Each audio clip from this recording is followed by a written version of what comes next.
আমরা এখন দ্বাদশ শ্রেণীর প্রাকৃতিক ভূগোলের শিলামণ্ডলের অন্তর্ভুক্ত ক্ষয়চক্র সম্পর্কে আংশিক আলোচনা করব।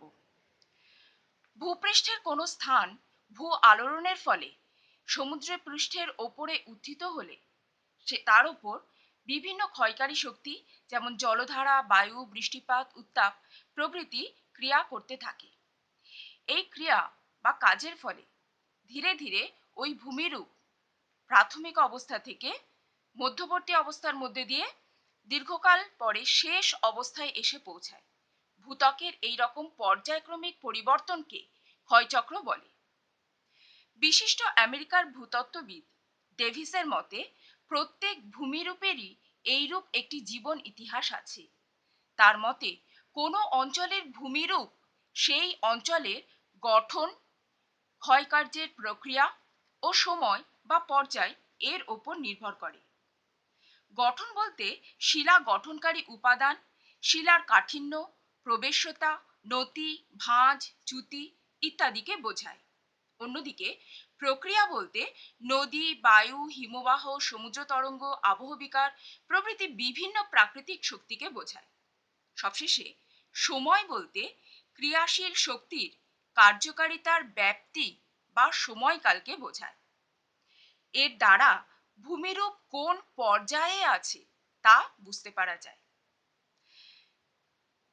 এখন আমরা ক্ষয়চক্রের নিয়ম তত্ত্ব সম্পর্কে দেখব। ক্ষয়চক্রের নিয়ম তত্ত্ব প্রধানত দু রকম, এক আবদ্ধ নিয়ম তত্ত্ব, দুই উন্মুক্ত নিয়ম তত্ত্ব। আবদ্ধ নিয়ম তত্ত্ব অর্থাৎ একটি অঞ্চলে ক্ষয়চক্র সম্পূর্ণ হলে তাকে আবদ্ধ নিয়ম তত্ত্ব বলে। ডেভিস তার ধারণায় এই আবদ্ধ নিয়ম তত্ত্বেরই কথা বলেছেন। অন্যদিকে উন্মুক্ত নিয়ম তত্ত্ব অর্থাৎ একটি ক্ষয়চক্র চলাকালীন যদি ক্ষয়চক্রটি বাধাপ্রাপ্ত হয়, অর্থাৎ ক্ষয়চক্রটি সম্পূর্ণ হওয়ার আগেই পুনরায় ওই ভূমিভাগে যৌবন অবস্থা ফিরে আসে, অর্থাৎ পুনর্যৌবন প্রাপ্ত হয়, তখন ওই ধরনের ক্ষয়চক্রের নিয়ম তত্ত্বকে বলা হয় উন্মুক্ত নিয়ম তত্ত্ব। এখন আমরা দেখব স্বাভাবিক ক্ষয়চক্র সম্পর্কে কিছু বিষয়। বিশিষ্ট ভূতত্ত্ববিদ উইলিয়াম মরিস ডেভিস 1899 সালে তার স্বাভাবিক ক্ষয়চক্র ধারণাটি প্রকাশ করেন। এই চক্র বলতে এখানে বোঝানো হয় পরিবর্তনের এমন ধারাকে যার মধ্যে দিয়ে ভূমিরূপ প্রাথমিক অবস্থা থেকে অন্তর্বর্তী অবস্থার মধ্য দিয়ে শেষ অবস্থায় বিবর্তনের মাধ্যমে পৌঁছায়।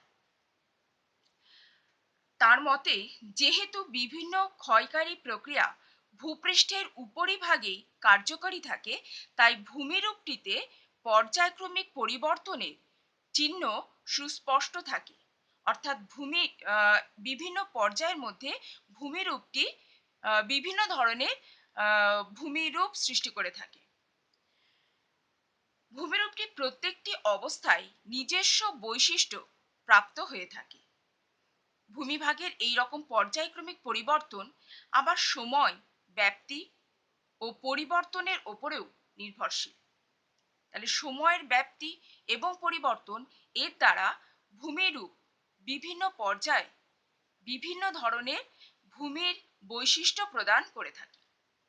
তাই ডেভিসের মতে বর্তমান ভূমিরূপে যে সমস্ত ক্ষয়চক্র সম্পন্ন হয় সেখানে গঠন, ক্ষয়কার্যের প্রক্রিয়া এবং সময় বা পর্যায় এই তিনটে বিশেষ গুরুত্বপূর্ণ।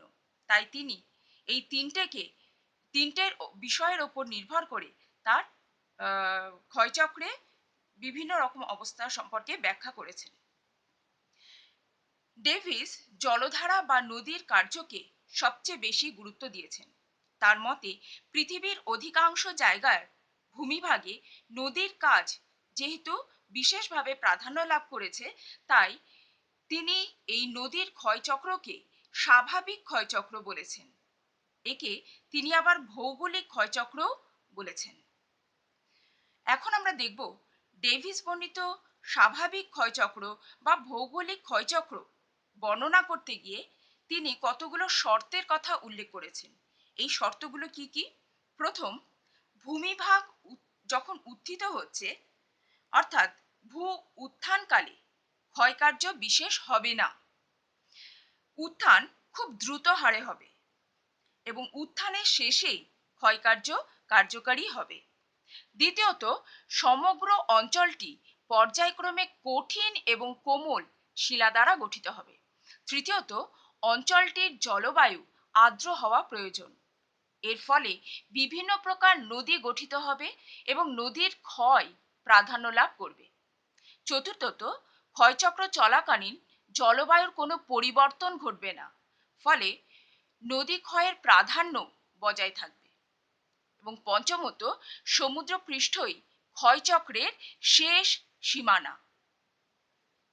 এখন আমরা দেখব ডেভিস বর্ণিত ক্ষয়চক্রে বিভিন্ন পর্যায়গুলি কি কি এবং এই পর্যায়ে কি বৈশিষ্ট্য, সেখানে কি ধরনের ভূমিরূপ গঠিত হয় ইত্যাদি বিষয় সম্পর্কে। ভূমিরূপটি ক্ষয়চক্রের কোন পর্যায়ে আছে তা জানার জন্য ডেভিস যৌবন, প্রৌঢ় বা পরিণত ও বার্ধক্য এই তিনটি শব্দ প্রয়োগ করেছেন। প্রথমে আমরা দেখব যৌবন অবস্থা সম্পর্কে। ভূমিভাগের ওপর ক্ষয়কার্য যে মুহূর্তে আরম্ভ হয় সেই মুহূর্ত থেকেই ভূমিরূপের যৌবন অবস্থা শুরু হয়। কোনো ভূমিরূপ যৌবন অবস্থায় আছে বলতে বোঝা যায় সেখানে ভূমিক্ষয়ের প্রাথমিক কাজগুলো এবং তার ফলে সৃষ্ট চিহ্নগুলো একেবারে সুস্পষ্ট অবস্থায় থাকে। অর্থাৎ সেখানে ক্ষয়কারী শক্তি, যেমন নদী, বায়ু, হিমবাহ, বিশেষ করে এক্ষেত্রে নদী, হ্যাঁ, দ্রুত ক্ষয়কার্য করছে এবং ভূমির ঢাল খাড়া সামঞ্জস্যহীন অবস্থায় রয়েছে। অর্থাৎ অত্যন্ত খাড়া এবং এবড়ো খেবড়ো বা বন্ধুর অবস্থায় অবস্থান করছে। এই পর্যায়ে ভূমির বন্ধুরতা যথেষ্ট বর্ধিত হয় এবং ভূ উন্নয়নের সময়কার যে চিহ্নগুলো সেগুলো সম্পূর্ণরূপে ধ্বংসপ্রাপ্ত হয় না, সেগুলো থেকে যায়। ভূমির ঢাল খাড়া হওয়ায় নদীগুলি অতি দ্রুত ক্ষয়কার্য করে এবং নদী উপত্যকা যথেষ্ট সংকীর্ণ ও গভীর হয়, ফলে গিরিখাত সৃষ্টি হতে দেখা যায়। নদীতে জলপ্রপাত ও অনেক সময় হ্রদও সৃষ্টি হতে দেখা যায়। ভূমিভাগের এই রকম যৌবন অবস্থা প্রধানত সু উচ্চ ভঙ্গিল পার্বত্য অঞ্চল বা উচ্চ পার্বত্য অঞ্চল এবং মালভূমি অঞ্চলে দেখা যায়, যেখানকার ভূমিরূপ অত্যন্ত বন্ধুর বা উঁচু নিচু এবং এখানে কঠিন এবং কোমল শিলা পর্যায়ক্রমে অবস্থানের ফলে কোমল শিলা নদী কোমল শিলার উপর দিয়ে নদী প্রবাহিত হওয়ায় সেটা ধীরে ধীরে খুব গভীর করে নদী উপত্যকা সৃষ্টি করে এবং কঠিন শিলা পার্শ্ববর্তী অঞ্চলে শৈলশিরা গঠন করে থাকে কম ক্ষয়প্রাপ্ত হয়ে। প্রধানত প্রাথমিক ভূমিভাগে বৃষ্টির ফলে জল প্রাকৃতিক ঢাল অনুসারে স্বাভাবিক খাদ ধরে প্রবাহিত হয়ে অনুগামী নদী সৃষ্টি করে। উপত্যকার পার্শ্ববর্তী অর্থাৎ নদী উপত্যকার পার্শ্ববর্তী অঞ্চল থেকে অন্যান্য নদী এসে ওই অনুগামী নদীতে পড়ে এবং যদি এগুলো ভূগাঠনিক ঢাল অনুসারে প্রবাহিত হয় তবে এখানেও অনুগামী নদী সৃষ্টি হয় বা এদেরকেও আমরা এই অনুগামী নদী বলতে পারি। এই অনুগামী নদীগুলি এদের উপত্যকাকে গভীর করতে থাকে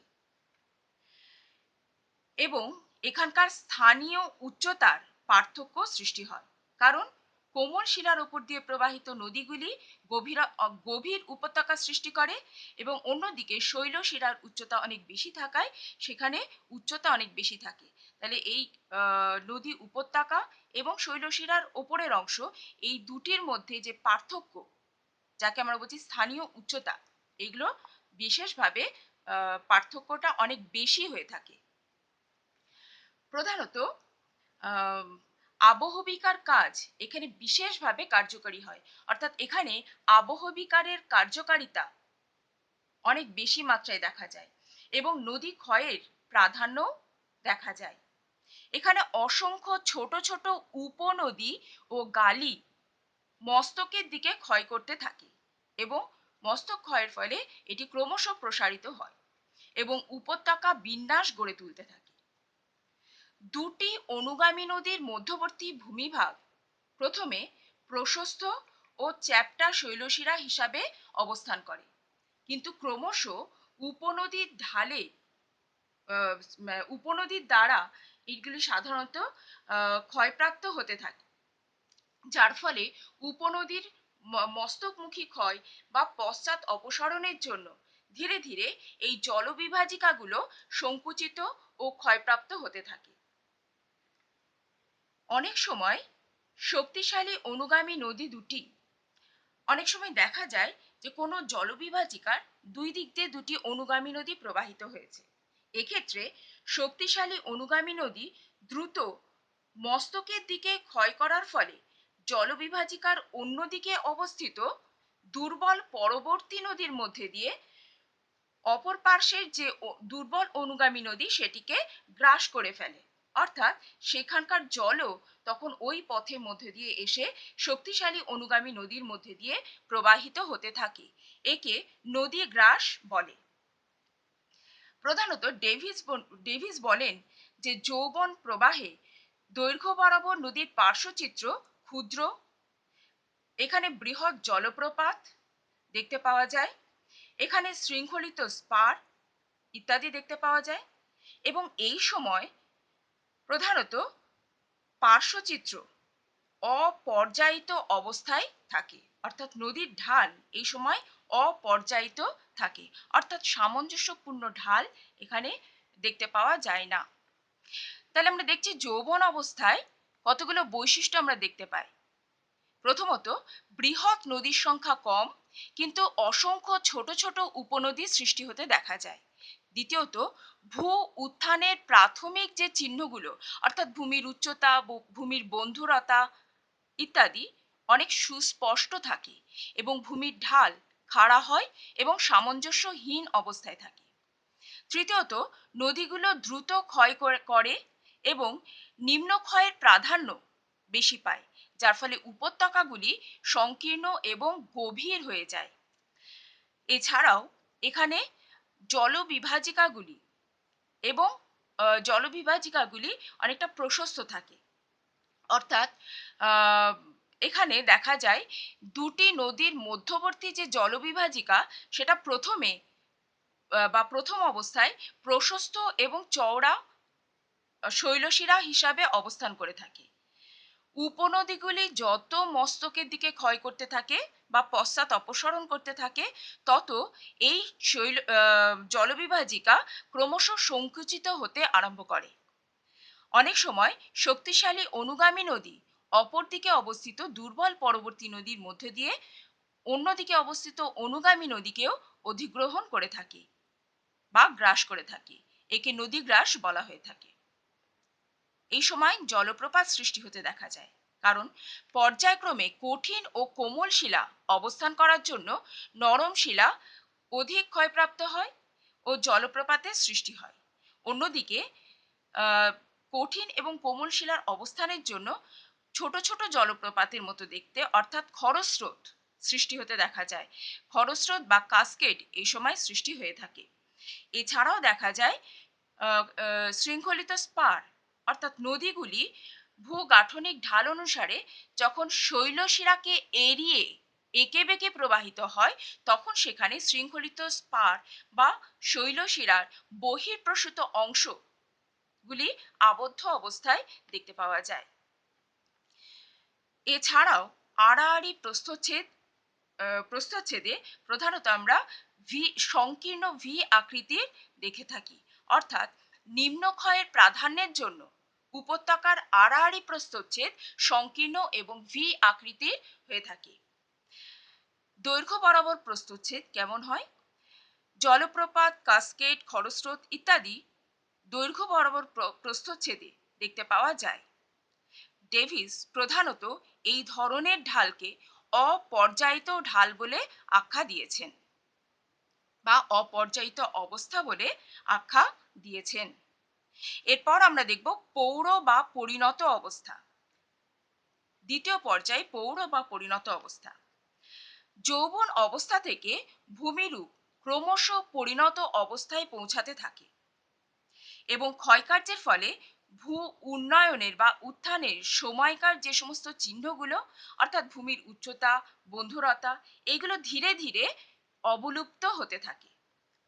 তখন ভূমিরূপ প্রৌঢ় বা পরিণত অবস্থা প্রাপ্ত হয়।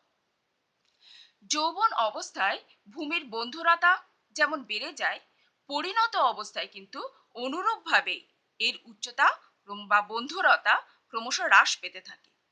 পরিণত অবস্থায় নদীগুলি পর্যায়িত অবস্থায় উপনীত হয়, যার ফলে দ্রুত ক্ষয় করতে পারে না। এই সময় ক্ষয়কার্যের পরিমাণ কিছুটা কম থাকে। নদীগুলির মধ্যবর্তী জলবিভাজিকাগুলিও নিচু হয়ে যায় এবং জলপ্রপাত ও হ্রদগুলিও ধীরে ধীরে অদৃশ্য হয়ে যায়। এই অবস্থায় নদীগুলি এঁকে বেঁকে প্রবাহিত হয় এবং নদী দ্বারা প্লাবনভূমি গঠিত হতে দেখা যায়। সমগ্র ভূমিরূপটি অল্প ঢাল বিশিষ্ট হয়ে থাকে এবং এই ভূমিভাগে ক্ষয়প্রাপ্ত শিলাচূর্ণ আবৃত হয়ে থাকে। এই ক্ষয়প্রাপ্ত শিলাচূর্ণ দ্বারা আবৃত এই ভূমিভাগকে ডেভিস বেল্টেড আউটক্রপ প্লেন বা বলয়িত উন্মোচিত সমভূমি বলেছেন। নদীর দৈর্ঘ্য বরাবর পার্শ্বচিত্রে দেখা যায় নদী পর্যায়িত অবস্থায় পৌঁছে গেছে, অর্থাৎ ভূমি একটি সামঞ্জস্যপূর্ণ ঢাল সৃষ্টি করেছে। নিম্নক্ষয়ের প্রাধান্যের জন্যই এই রকম পর্যায়িত অবস্থা দেখতে পাওয়া যায়। এই সময় জলপ্রপাত, হ্রদ ইত্যাদি অদৃশ্য হওয়ার ফলে নদীর পার্শ্বচিত্রটি মসৃণ হয়ে যায়। এই পর্যায়িত অবস্থায় নদী প্রধানত বহন কার্য করে থাকে এবং ক্ষয় ও সঞ্চয় কাজ বিশেষ হয় না। প্রধানত আড়াআড়ি প্রস্থচ্ছেদে দেখা যায় পার্শ্বক্ষয় বৃদ্ধি পায় এবং উপত্যকা ক্রমশ প্রশস্ত হতে থাকে। আবহবিকার ও পুঞ্জক্ষয় ক্ষয় প্রক্রিয়া অপেক্ষাও বেশি কার্যকরী হয়ে থাকে এবং পরিণত অবস্থা প্রাপ্ত হওয়ার পর প্রধানত আবহবিকার ও পুঞ্জক্ষয়ের ফলে ভূমিভাগের অবনমন হয়ে থাকে, অর্থাৎ ভূমিভাগ ক্রমশ নিচু হতে থাকে। এবার আমরা দেখছি পরিণত অবস্থার কতগুলো বৈশিষ্ট্য। যে বৈশিষ্ট্যগুলো আমরা এতক্ষণ দেখলাম সেগুলোকে আমরা আরেকবার দেখে নিই।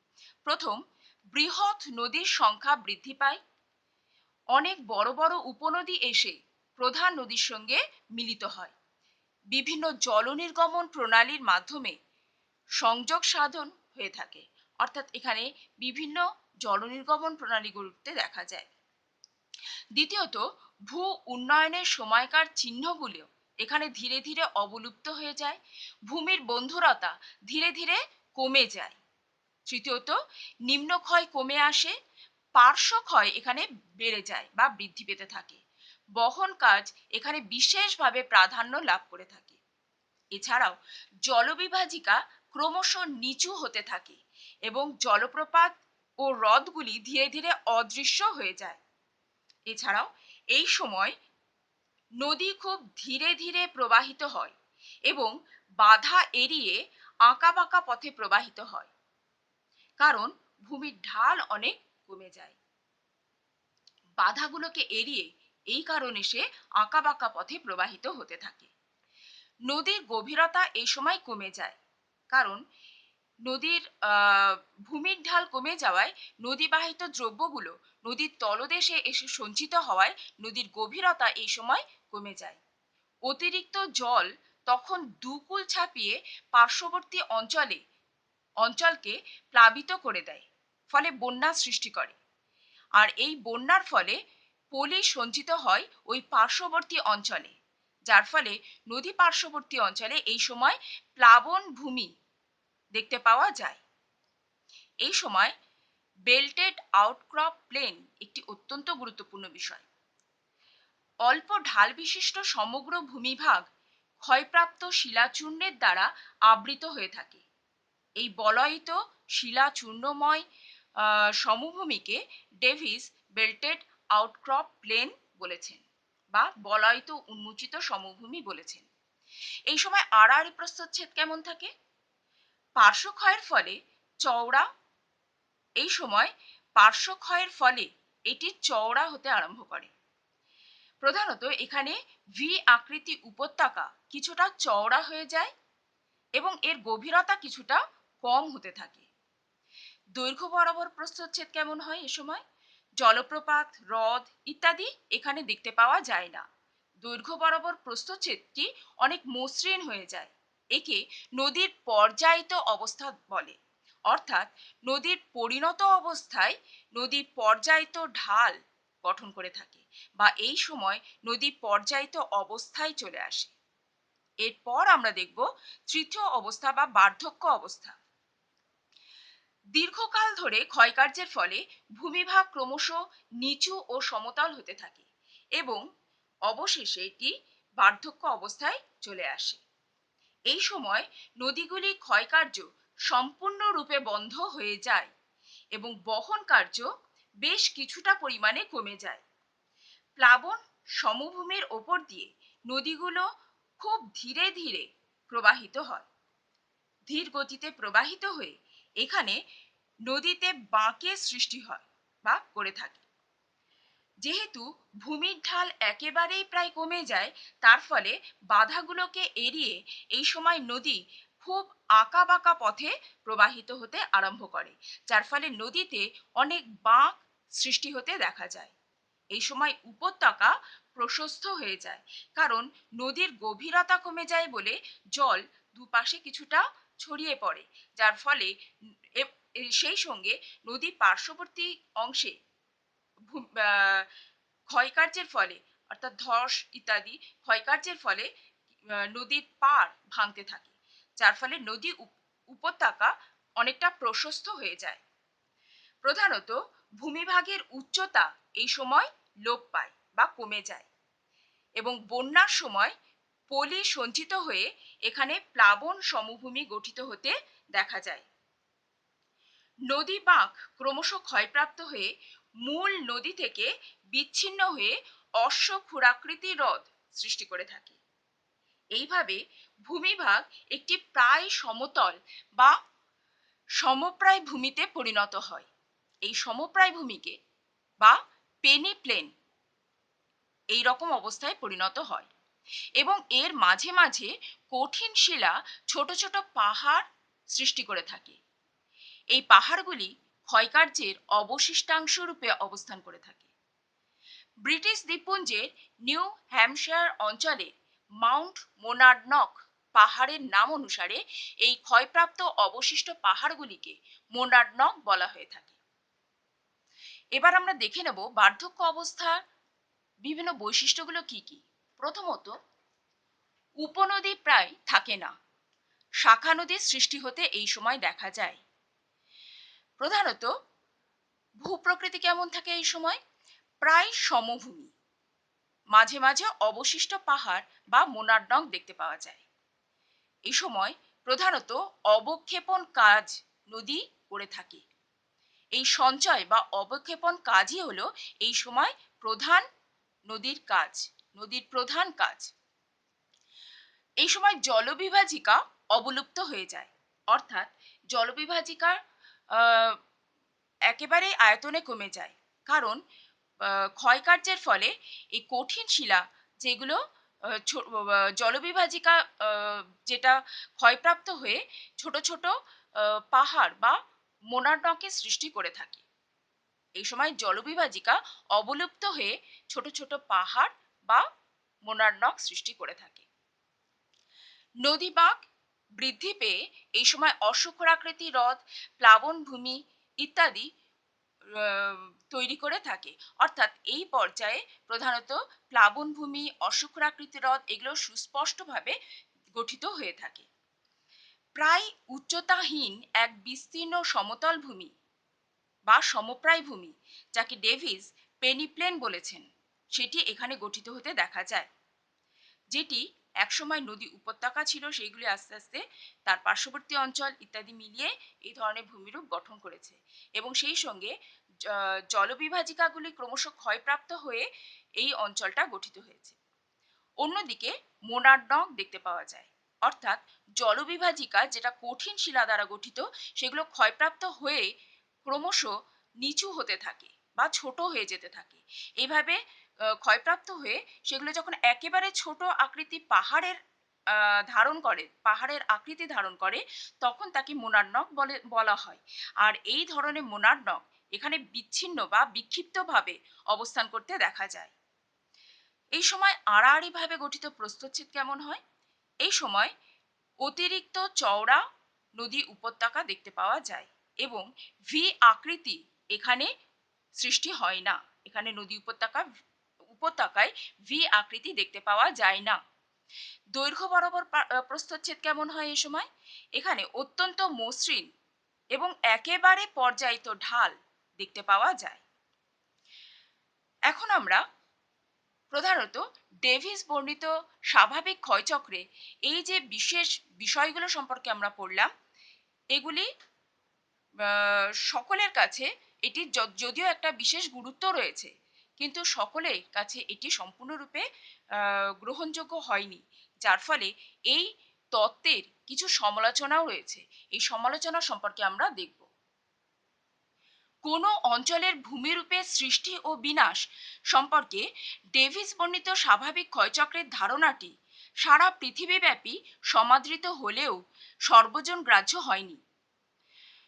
ভূবিজ্ঞানী পেঙ্ক, ক্রিকমে এবং হ্যাক বিভিন্ন দৃষ্টিকোণ থেকে ডেভিস বর্ণিত স্বাভাবিক ক্ষয়চক্রের ধারণার সমালোচনা করেছেন। প্রথমে আমরা দেখব পেঙ্কের সমালোচনা। 1924 খ্রিস্টাব্দে জার্মান ভূবিজ্ঞানী ওয়েল্টার পেঙ্ক ডেভিস বর্ণিত ক্ষয়চক্রের সমালোচনা করেছেন। তার মতে, প্রথমত, ডেভিসের মধ্যে ভূমিরূপের বিবর্তন খুব তাড়াতাড়ি সংঘটিত হয়, কিন্তু পেঙ্কের মতে ভূমিরূপের বিবর্তন একটি দীর্ঘকালীন ধারাবাহিক প্রক্রিয়া। দ্বিতীয়ত, ডেভিসের মতে ভূমিরূপের দ্রুত উত্থানের সময় অঞ্চলটিতে ক্ষয়কার্যের প্রভাব তেমন একটা দেখা যায় না, কিন্তু পেঙ্কের মতে ভূমির উত্থান পর্বের সঙ্গে সঙ্গেই ক্ষয়চক্র শুরু হয়। তৃতীয়ত, ডেভিসের মতে ভূমিরূপের উত্থান পর্ব শেষ হয়ে তবেই যৌবন অবস্থা শুরু হয়, কিন্তু পেঙ্কের মতে ভূমিরূপের উত্থান পর্ব পরিণত অবস্থা পর্যন্তই চলতে থাকে। চতুর্থত, ডেভিসের মতে শৈলশিরা সমূহের নিম্নমুখী ক্ষয়ের ফলে ভূমিরূপের উচ্চতা ক্রমশ কমতে থাকে, কিন্তু পেঙ্কের মতে পশ্চাৎদেশীয় ক্ষয়ের ফলে শৈলশিরাগুলি ক্ষয়প্রাপ্ত হয়। এরপর আমরা দেখব ক্রিকমের সমালোচনা। 1933 খ্রিস্টাব্দে অসম বিকাশ তত্ত্বে ভূবিজ্ঞানী ক্রিকমে ক্ষয়চক্র সম্পর্কে ডেভিসের কিছু সমালোচনা করেছেন। প্রথমত, ডেভিসের মতে ক্ষয়চক্রের ফলে ভূমিরূপের বিবর্তন পর্যায়ক্রমে সংঘটিত হয়, কিন্তু ক্রিকমের মতে ক্ষয়চক্রের ফলে সমগ্র ভূমিরূপটি কখনোই একসঙ্গে যৌবন অবস্থা থেকে পরিণত অবস্থা পার হয়ে বার্ধক্য অবস্থায় পৌঁছায় না। দ্বিতীয়ত, ডেভিসের মতে বার্ধক্য অবস্থায় আবহবিকার ও পুঞ্জক্ষয় নদীর পার্শ্বক্ষয়ের তুলনায় প্রাধান্য লাভ করে, কিন্তু ক্রিকমের মতে আবহবিকার ও পুঞ্জক্ষয়ের তুলনায় নদীর পার্শ্বক্ষয় বেশি হয়। তৃতীয়ত, ডেভিসের মতে বার্ধক্য অবস্থায় অঞ্চলটির ওপর প্রায় সমতল ভূমিভাগ ও সমপ্রায় ভূমি বা পেনিপ্লেন গঠিত হয়, কিন্তু ক্রিকমে বার্ধক্য অবস্থায় গঠিত প্রায় সমতল ভূমিকে প্যান প্লেন নামে অভিহিত করেছেন। এরপর আমরা দেখব হ্যাকের সমালোচনা। ভূবিজ্ঞানী জে টি হ্যাক 1960, 65 এবং 66 খ্রিস্টাব্দে বিবর্তন সম্পর্কে ডেভিস বর্ণিত ক্ষয়চক্রের ধারণার সমালোচনা করেছেন। তার মত গতিশীল ভারসাম্য তত্ত্ব নামে পরিচিত। এখানে প্রথমত বলা হচ্ছে ডেভিসের ধারণা অনুযায়ী ভূমিরূপের বিবর্তনে ক্ষয়চক্রের ভূমিকায় মুখ্য, কিন্তু হ্যাকের মতে ভূমিরূপের বিবর্তনে ক্ষয়চক্রের কোনো ভূমিকাই নেই।